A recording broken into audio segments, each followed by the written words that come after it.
네, 알고리즘 시스템이 전망하는 올해 시장 또 흐름은 어떤지 올해 연초는 생각보다 굉장히 약했거든요.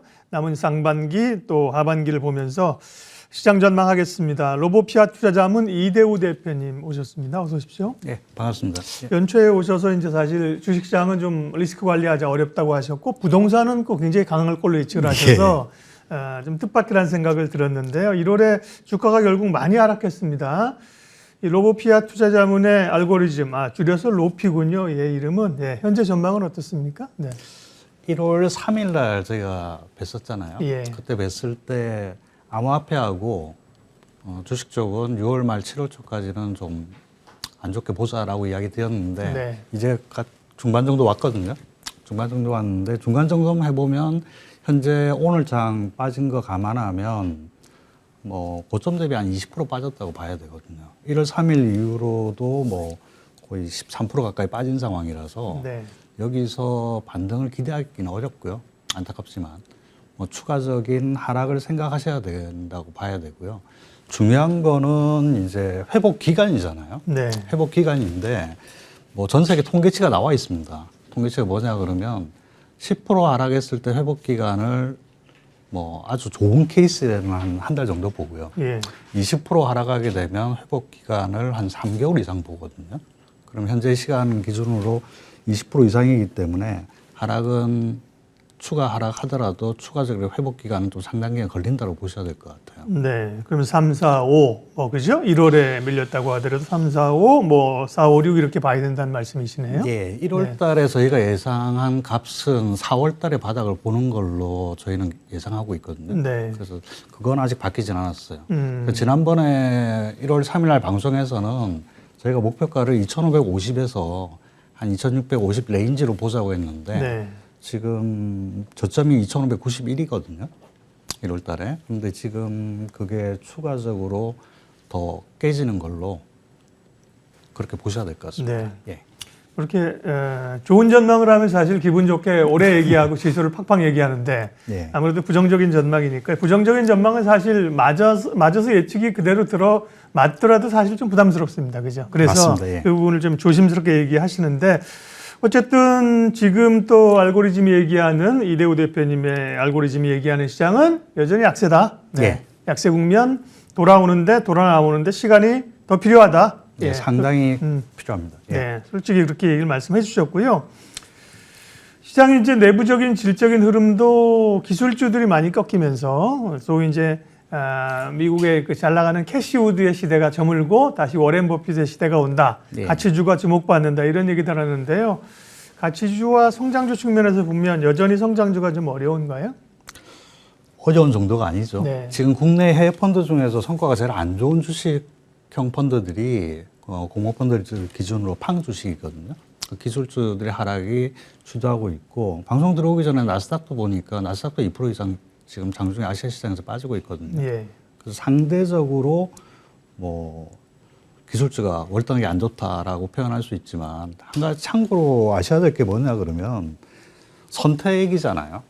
선택을 이제 성장주나 그렇죠. 가치주나 선택을 해야 되는데 전제 조건이 하나 있습니다. 전제 조건이 뭐냐 그러면 이거는 대세 상승돼요. 대세 하락 때는 시장이 20% 그렇죠. 빠지는데 내가 예. 10% 빠졌다고 행복하지는 않거든요. 뭐 덜 빠졌다고 행복한 건 아니죠. 네, 그래서 가치주나 성장주의 고민은 대세 상승 때 고민을 하셔야 되고요. 그리고 추가로 팁을 하나 더 드린다 그러면 지금 거의 전 국민이 주식시장에 들어와 계시잖아요. 그렇죠. 들어와 계시는데 주식하고 채권에 대한 극명한 차이를 아셔야 돼요. 채권 같은 경우에는 이자 주거든요, 매일. 그리고 회사채는 금요일까지 주지만 한국은행에서 발행하는 통화채는 토요일, 정부에서 발행하는 국고채는 일요일도 이자를 주거든요. 예. 근데 문제는 에코티 주식 쪽이에요. 주식 쪽은 가지고 있다고 해서 결코 좋은 게 아닙니다. 왜 그러냐 그러면 하락 중에는 데미지가 커지고요. 상승 중에도 기회비용을 감안해서 투자를 하셔야 되기 때문에 장기 투자가 지금 한 최근 1년, 2년 사이에 코로나 이후에 이슈가 되고 있는데 장기 투자에 대해서 고민을 좀 하셔야 돼요. 지금은 명백하게 쉬셔야 될 시점이고요.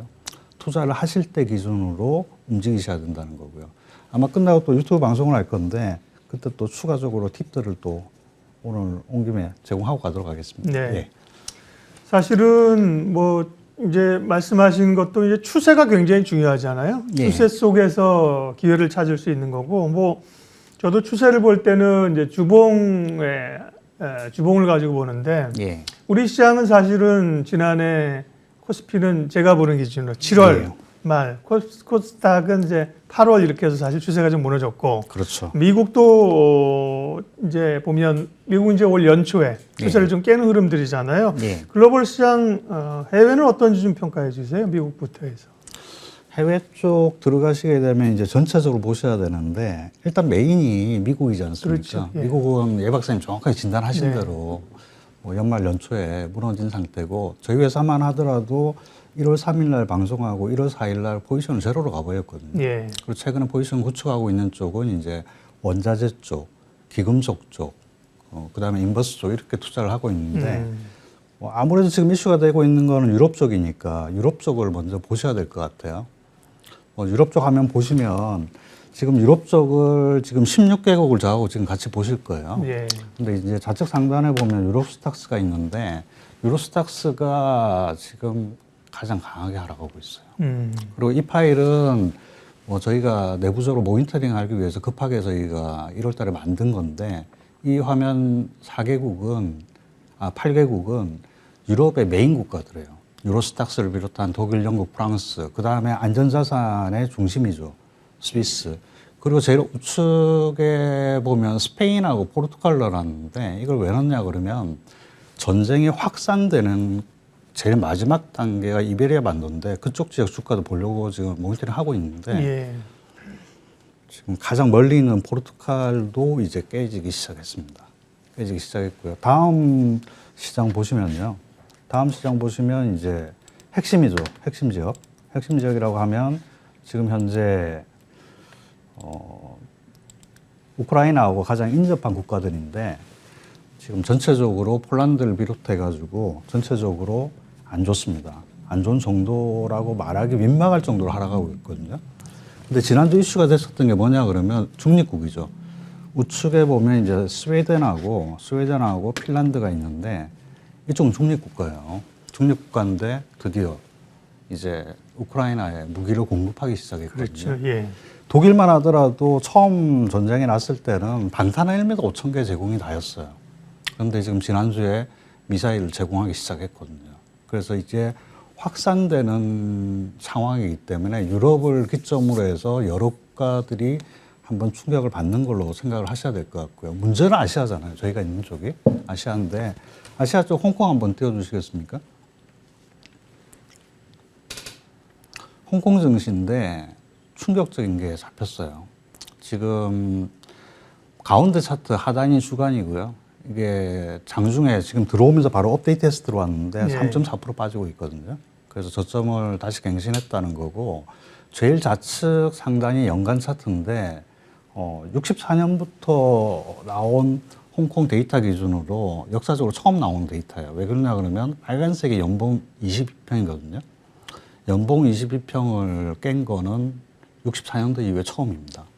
그래서 홍콩 쪽에 이슈가 생겨서 아시아에 뭐 충격이 갈 수 있는 파장이 확산될 수 있는 것도 충분히 감안하셔야 될 것 같습니다.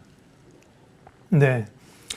유럽은 뭐 사실 어떻게 보면 전쟁의 포화 속에 이제 같이 좀 스며들어가는 거니까 제일 타격이 급하고요.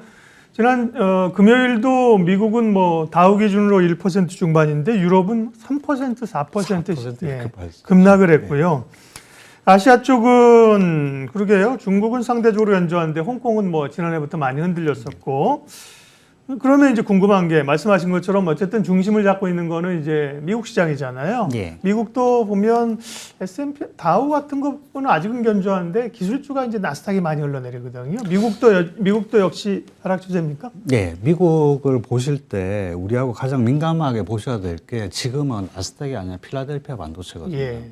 필라델피아 반도체가 다시 저점 갱신하고 있습니다. 갱신하고 있기 때문에 한국 입장에서는 큰 부담을 가지는 시점이 된 것 같습니다. 네. 자, 알고리즘 시스템을 통해서 시장 예측하고 있는데요. 뭐 안타깝게도 어떻게 보면 시스템을 얘기하니까 더 정직한 것 같습니다. 이를테면 그냥 우리가 말로 얘기하면 네. 부정적인 게 지금 굉장히 많죠. 그렇지만 네. 이런 것도 또 긍정적이기도 해요. 중국의 뭐 모멘텀이라든지 네. 이렇게 얘기할 수 있는데 이거는 이제 시스템으로 얘기하니까 시스템을 믿고 시스템이 말해주는 걸 그대로 말하다 보니까 예. 약하죠. 지금 다 약한 흐름들이고요. 문제는 이제 약한 거에 맞춰서 이제 투자자분들이 이제 실제 액션에 나가셔야 그렇죠. 돼요. 예. 액션에 나가셔야 되는데 네. 그게 조금 아쉽죠. 예. 네. 쉽지 않죠. 특별히 이제 기관들이야 어느 정도 그런 거를 이제 하지 않겠어요. 할 텐데 예. 개인 투자자들은 그렇게 이제 포지션을 확 바꾸기가 어려워서요. 기본적으로는 이제 하락장에 있는 거고요. 그러니까 그 안에서 움직일 수 있는 게 원자재나 시장이 이제 내릴 때 올라가는 인버스 상품 이런 쪽으로 이제 예. 포지션을 바꾸셨다고 했는데 그러면 이제 원자재 시장 분석하겠습니다. 인플레는 일단 계속 진행된다고 봐야 되는 건가요? 예 박사님을 비롯해서 다 네. 정확하게 말씀하시지만 네. 인플레이션 앞에 한 대 더 붙여줘야 되거든요. 네. 초인플레이션이라고. 그래서 지금 유가만 보더라도 뭐 2021년도에 마이너스 갔었거든요. 그러게요. 그러니까 뭐 나 석유 필요 없으니까 그냥 가져가세요라고 했는데 지금 오늘 아침에 장중에 선물이 130불을 찍었거든요. 130불을 찍어서 플러스 14%에 시작을 했었어요. 네. 지금 제가 방송 들어오기 전에 플러스 9%를 보고 들어왔는데 여기 차트 보시면 이제 우측 상단이 WTI인데 WTI가 지금 지난주 금요일 기준이거든요. 저게 추가적으로 더 올라간 걸 감안해야 되고 밑에 보면 천연가스가 있는데 천연가스가 이제 바닥에서 전환이 되기 시작을 하고요. 가운데 있는 금이나 은도 마찬가지로 지금 고점을 치고 있거든요. 그래서 금은 저희가 굉장히 지금 투자를 많이 하고 있고요. 금 ETF, 은 ETF, 네. 그 다음에 금 광산 ETF, 그 다음에 금 관련 회사들 집중적으로 투자를 하고 있거든요. 그래서 저희는 금은 가격을 장기적으로 2,500불까지 보고 있습니다. 예. 네. 지난번에도 오셨을 때 그 말씀에서 좀 의아했던 것 같습니다. 사실 금이 온스당 1,800달러에서 뭐 그냥 못 박아 놓은 것처럼 안 움직였거든요. 상당히. 네. 근데 이제 위쪽으로 이제 보셨는데 지금 빠르게 올라왔고요. 그리고 네. 원자재 시장에서 또 하나 보셔야 될 게 이제 곡물 쪽이잖아요. 저희가 지금 곡물 쪽 ETF도 일부 들어가 있는데 지금 2013년도 한번 생각을 해보시면 이집트에서 한번 혁명이 한번 일어났었잖아요. 일어났었는데 그게 결국에는 A씨 주식인 빵이 없어서 그런 거거든요. A씨가 이제 언어로 그쪽 언어로 생존이나 생계를 의미하거든요. 근데 지금 미리 우리가 지금 로프라이스 쌀 기준으로 주식이라서 저희는 그렇게 피부에 와닿지 않으시잖아요. 예. 그런데 전 세계 주식은 밀이거든요. 밀인데 이게 지금 충격을 받고 있어서 우크라이나가 전 세계 곡창 시대 중에 하나거든요. 그 러시아가 저런 상태고 두 나라가 지금 밀이 막혀버린다 그러면 전 세계에서 식량에 대한 생존의 문제가 이슈가 생기는 게 아마 2차적인 추가 하락의 요인이 하나로 작용될 가능성이 큽니다. 네. 그래서 전체적으로 원자재 쪽은 뭐 구분한다 그러면 에너지, 금속, 기금속, 그 다음에 뭐 곡물, 육류, 소프트 음료 이렇게 네. 보셔야 되는데 아마 소고기를 제외한 전 원자재가 지금 반응을 하고 있습니다. 네.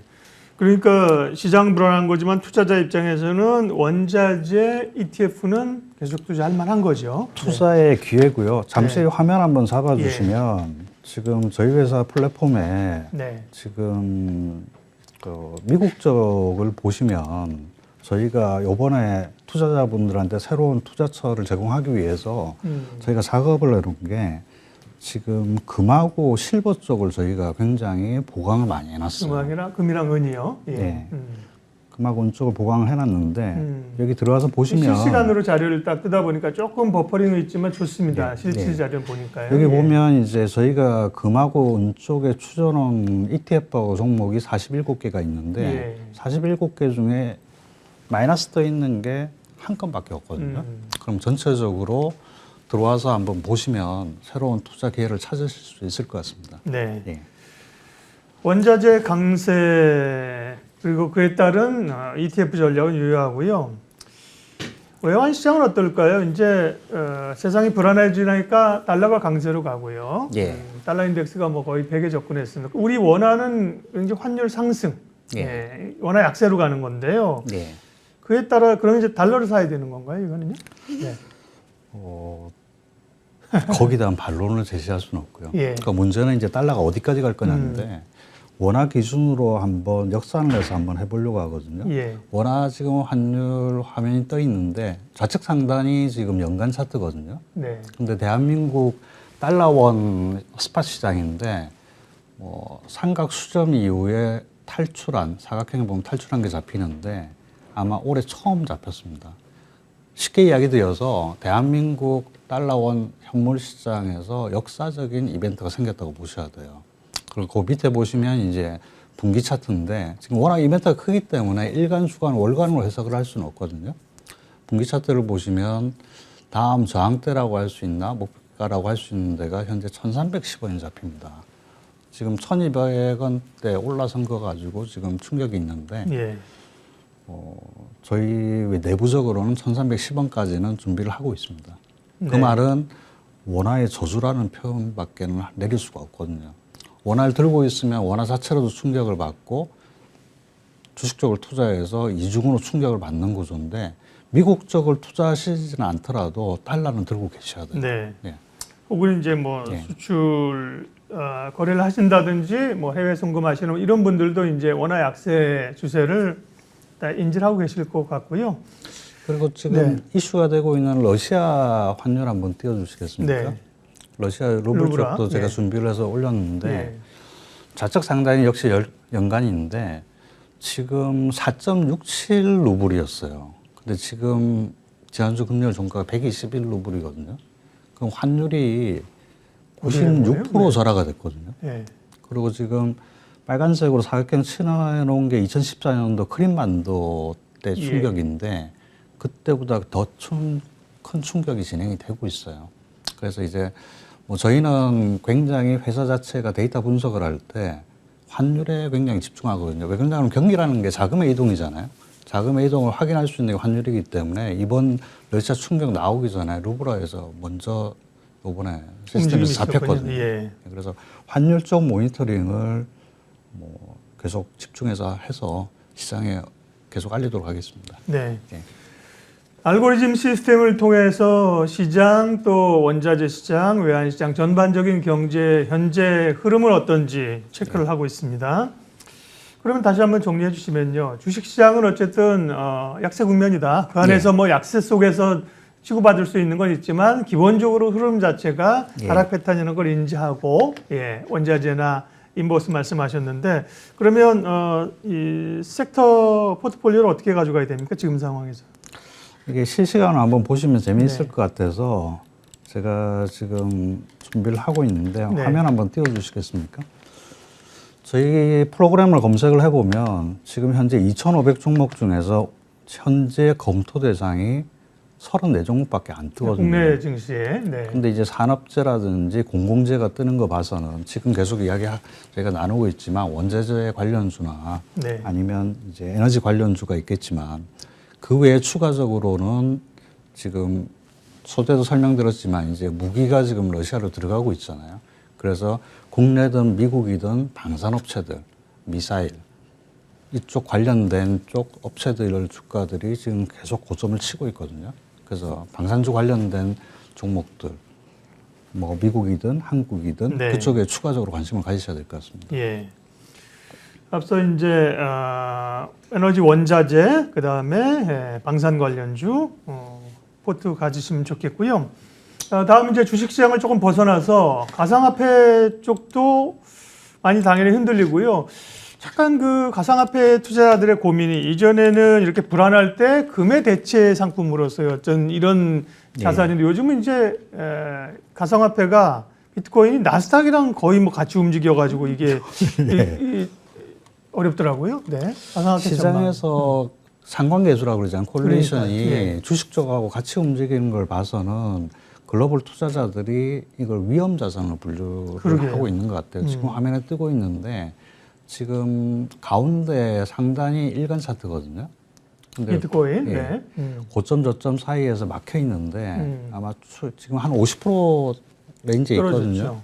떨어졌죠. 6만 8천 불이었으니까 고점이요. 예, 네. 저희 분석으로는 저 친구도 저점을 깨는 걸로 지금 준비를 하고 있어요. 네. 예, 그래서 뭐 여러 가지 요인이 있겠지만 일단 자산 동결이 됐기 때문에 저쪽 시장도 일부 충격을 받는 걸로 그렇게 보고 대응하시는 게 좋으실 것 같습니다. 네. 예.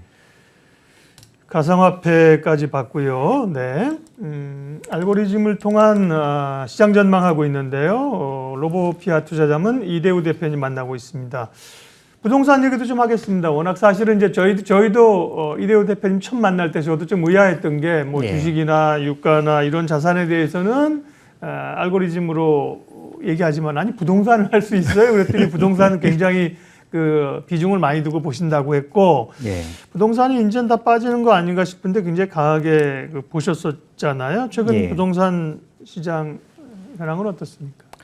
지금 화면 보고 제가 설명드렸습니다. 네. 저희가 비커른 자문사긴 하지만 실질적으로는 데이터 분석을 하는 회사다 보니까 부동산 시장도 저희가 데이터로 분석을 하거든요. 네. 그리고 이제 월간 단위로 이제 한국, 미국, 중국도 같이 분석을 하고 있거든요. 예. 대선 전이라서 급하게 이제 작년 11월 달에 칼럼 썼던 거를 주말에 업데이트를 해서 나왔습니다. 저기 보시면 지금 13대가 제일 처음 직선제로 노태우 대통령이 당선됐는데 그때 기준부터 데이터를 분석을 해보니까 이제 보수 중도 뭐 이쪽 진보 쪽하고 보수 쪽하고 재임 기간 동안 보시면 이제 뭐 아파트 KB 부동산 신세 기준 아파트하고 주식 쪽을 비교를 해봤는데 결과론적으로 보면 특징적인 게 진보 집권 쪽에 부동산 값이 올랐다는 거죠. 36.65%가 올랐더라고요. 그러니까. 보수 예. 때는 12.86%가 올랐어요. 예. 이렇게 되면 부동산 쪽도 어느가 되든 상승을 했지만 상대적으로 진보가 잡았을 때 타고나더라는 거고요. 네. 두 번째 보시면 오른쪽에 이걸 재임기간 동안 6분의 재임기간 동안 1년부터 5년을 순차적으로 월간으로 저희가 구분을 해가지고 데이터를 예. 분해를 한 거거든요. 근데 특징적인 게 하나 나온 게 뭐냐 그러면 여기 24니까 2년 차가 되겠죠. 2년 차, 3년 차 기준으로 특히 2년 차 기준으로 해서 넘어서면서는 다시 오르는군요. 급등하는 양상을 예. 보이더라는 거죠. 그래서 뭐 전체적으로 재임 기간 동안 통계 데이터를 뽑아봤더니 공통적인 게 2년 차 이후로는 상승하더라. 그리고 어디가 하든 상승 강도는 작지 않은데 상대적으로 진보 쪽이 더 상승률이 높더라는 게 데이터 분석 결과입니다.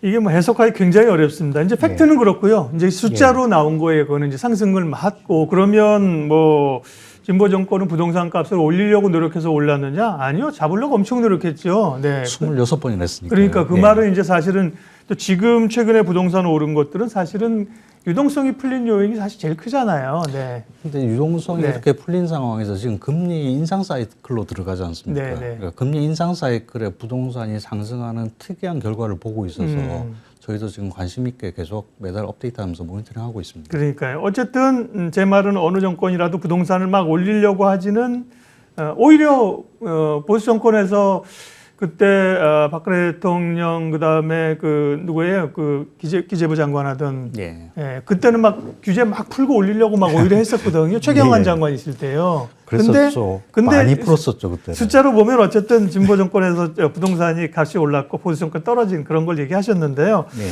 지금은 이제 당장 대선이 뭐 이틀 앞으로 다가왔어요. 대선 이후에 이제 시장 흐름이 어떻게 될 것인가 궁금한 거잖아요. 어떻게 예. 보세요?